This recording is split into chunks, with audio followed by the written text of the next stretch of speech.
Вистинската телевизија не би била вистинска доколку на неа не се емитува програма наречена Вистина е.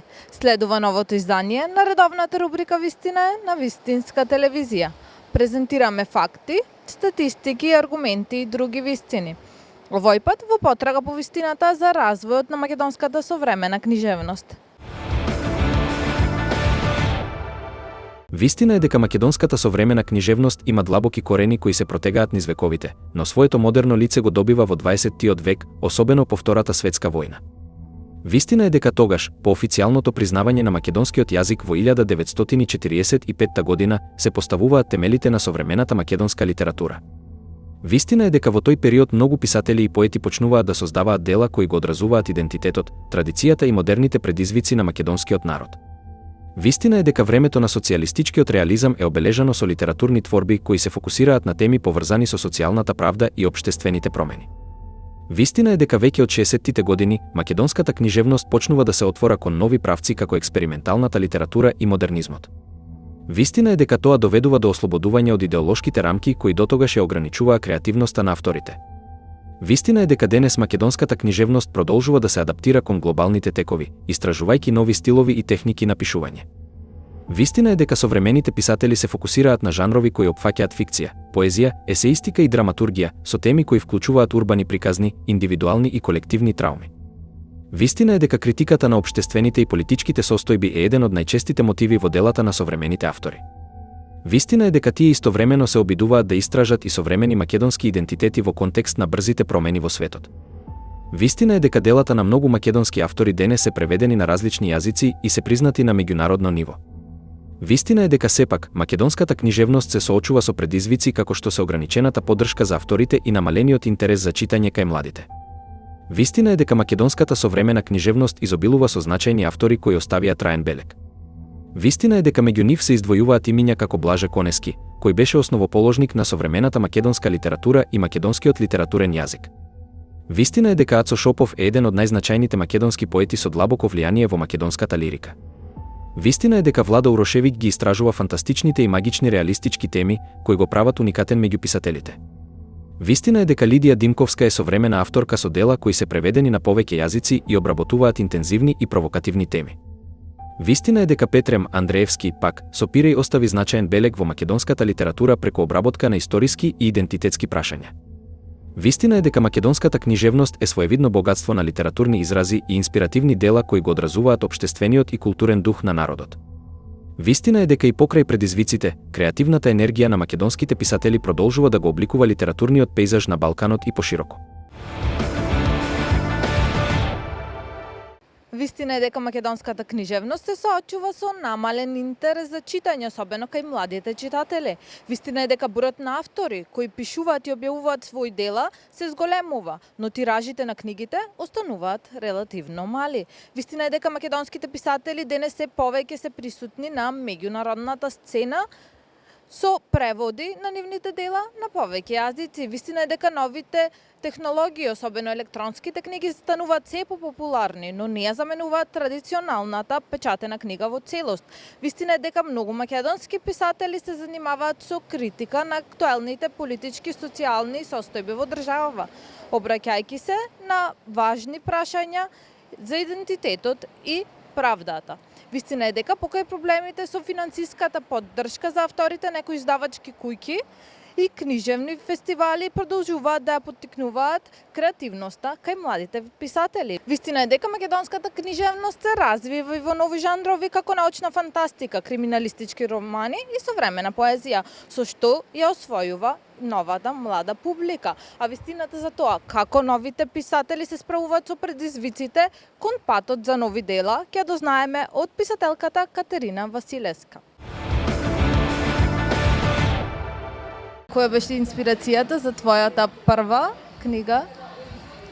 Инспирацијата се секојдневните случувања во општеството, мојата најблиска околина. Јас доаѓам од Охрид. Она што го наблюдувам, што ми се случува, што се случува на моите најблиски. Всушност, тоа се некои мои како Facebook статуси што ги пишува во последните 2 години. Дали може да ни кажеш нешто повеќе за тебе? Од кога се јавува љубовта за пишувањето? Љубовта за пишување имам од секогаш. од кога научив да пишувам, а и пред да научам да пишувам, со некакви мои хиероглифи пишува во тетратките за рецепти од мајка ми. Значи од многу рано, од 4-5 години. И подоцна тоа продолжи на училиште, но никогаш не се разви како желба за објавување на книга. Тоа се случи дури пред неколку месеци, кога неколку пријатели ми предложија, ајде, немој да пишуваш само на Facebook, објави книга, навистина има добар материјал и така, да речам, не беше моја желба, колку што беше мотив од некои други луѓе што ме поттикна. А како изгледаше процесот на пишување на оваа книга и колку време ја подготвуваш? Книгата ја подготвуваме од јули. Ги собрав сите мои дневнички записи што ги имам, беа некои 200 страни, па потоа имаше процес на кратење, на адаптација, нели да личи тоа повеќе како книга со раскази. И од тие 200 страни дојдовме до 80 страни некаде. И кога беше спремна веќе за печатење, ја дадовме на дизајн, значи би рекла од јули до септември траеше процесот тие месеци. За која публика е наменета оваа книга? Ох, искрено, не знам што да кажам. Не сум размислувала на публика додека сум ја пишувала, бидејќи не е замислена како книга. За секој кој што ќе се пронајде, едноставно кој што сака да ја дознаете мојата вистина, моето гледиште, некои интересни наблюдувања што ги имам за околината. Мислам дека би одговарал за некоја возраст од 30 плюс години нагоре, не верувам дека е за помлади. Твојата книга го носи насловот, всушност насловот е твоето име. Што сакаш да кажеш со тоа? Што беше инспирација за насловот? Насловот ми го предложи мојот уредник Тихомир, бидејќи книгата е фокусирана на она што јас го мислам и го чувствувам. Тој рече нека биде јас Катерина, бидејќи сепак ти си во центарот и она што ти сакаш да го кажеш. И така, некако по негов предлог дојде наслов. Дали во текот на животот сте имале некој автор кој што ви бил инспирација за да станете и вие писател? Многу автори ме мотивирале, ме инспирирале. Ја предпочитам литературата на тие помистични автори, како Руми, како Калил Гибран, што имаат сепак некоја духовна содржина.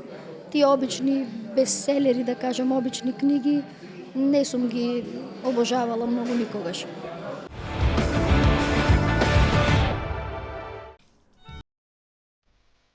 Баба ми.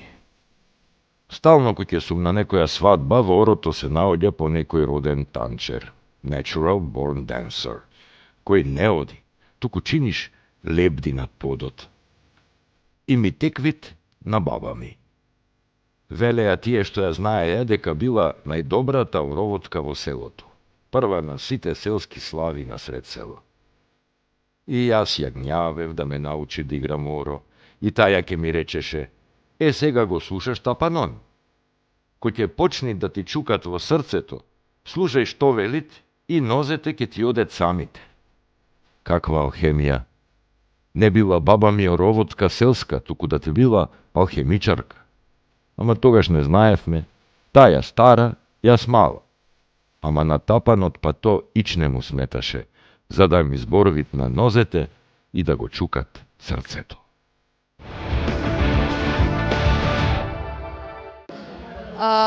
Моментално има многу млади автори, многу писатели кои што пишуваат нови книги. Дали може да не кажеш со какви предизвици се соочувате во текот на изработката на едно дело?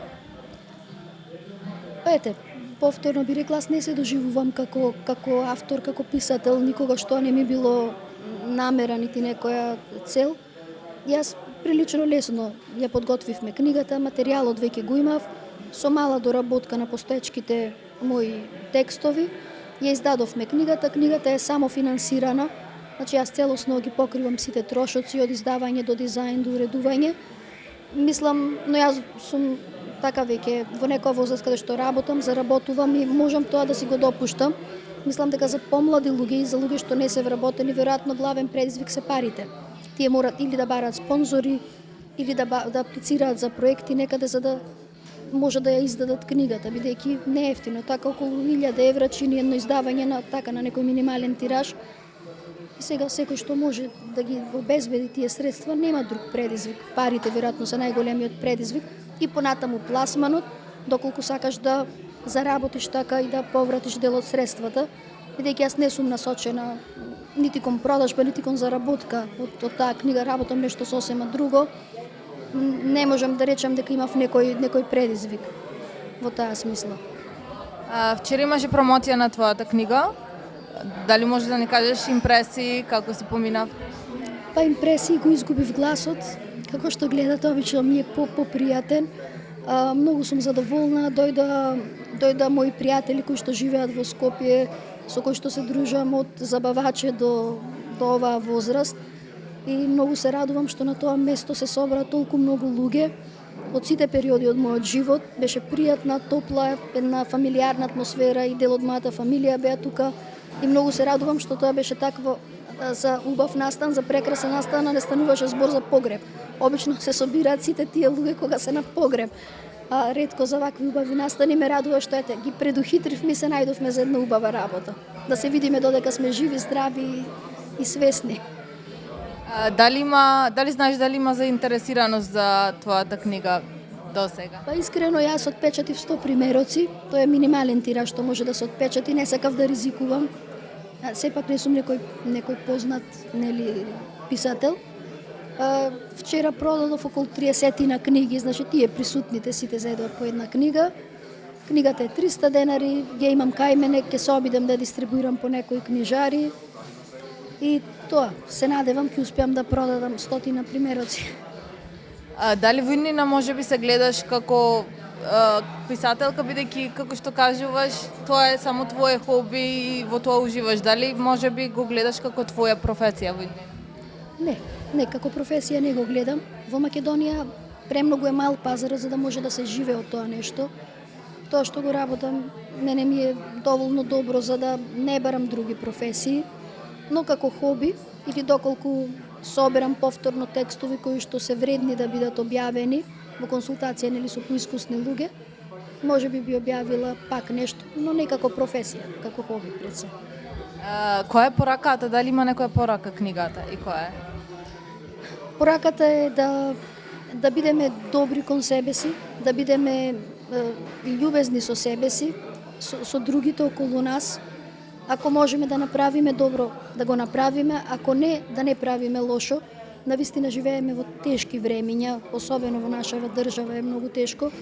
Заедништвото, тоа е моја омилена тема, заедништвото. Да бидеме заедно, да се дружиме, да си помагаме активно, не само по кафење, туку и конкретно да си помагаме со нашите предизвици, бидејќи е невозможно да се опстане во вакви услови сам за себе. Дури да имаш многу пари, понекогаш најчесто ти треба човек за некои работи. Парите не секогаш може да покријат се.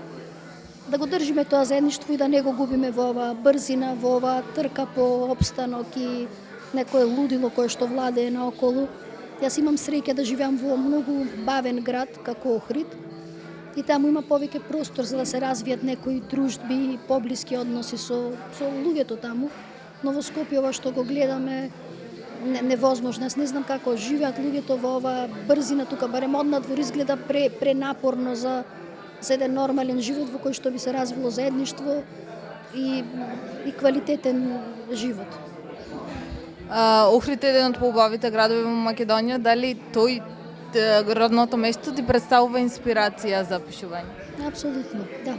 Во се што пишувам, значи во секој еден текст што го имам, Охрид е некаде спомнат. Тоа е мојот роден град, како што кажавте, живеам таму, ќе живеам таму до крај и да, привилегирана сум што имам таа можност да бидам таму.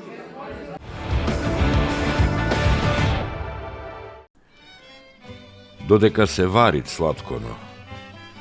Ризикувајќи повторно да бидам погрешно сватена, ама сепак. За мене дом е местото каде што покрај заедничкото живење се готви. Кујната, шпоретот е многу битен дел. Готвењето е важно. Мирисот на топло печено тесто или на сладко или на готвена манџа, тоа е голем дел од домашниот момент. Мене, како на жена, ми е природно готвењето.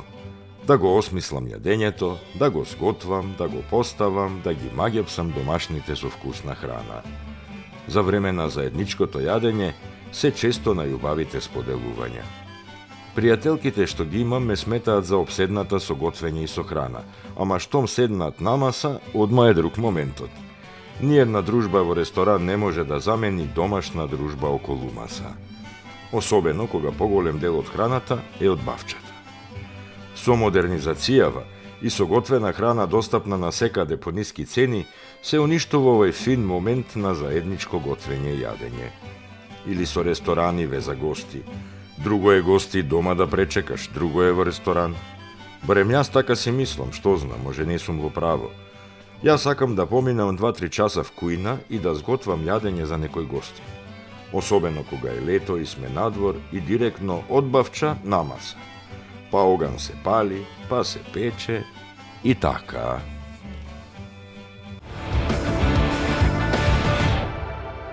Како што кажав, писателството не е моја главна работа, тоа е повеќе хоби од кој што ете се изроди една книга.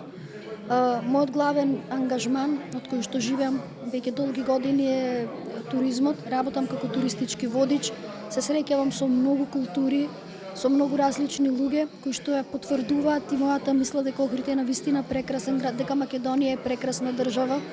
И со секоја нивна посета и со секоја тура јас повторно си потврдувам дека ние живееме во една прекрасна земја, која треба да ја чуваме и да ја сакаме и да се гордееме, а не да ја уништуваме. Тоа се дел од темите што јас многу често ги обработувам. Екологијата е моја голема страст. Јас работам, волонтирам во невладиниот сектор, во граѓанскиот сектор исто така скоро 20 години. Она што особено ме засега е заштита на животната средина во УНЕСКО регионот, како што го викаме, значи регионот на Охридското езеро и градовите Охрид и Струга кои што се наоѓаат тука. Ние се соочуваме со една претерана урбанизација во Охрид, се гради на големо, сето тоа е со цел поголем профит, масовен туризам, кој што јас лично и луѓето со кои што соработувам, сметаме дека не е начин на кој што треба да се развива нашиот град.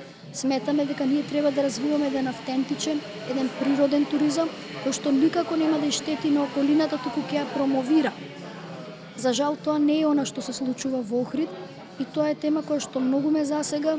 Еколошки активист сум во иницијативата Охрид СОС, која што е единствена многу активна иницијатива последниве неколку години во Охрид. Еден од коосновачите сум на таа иницијатива.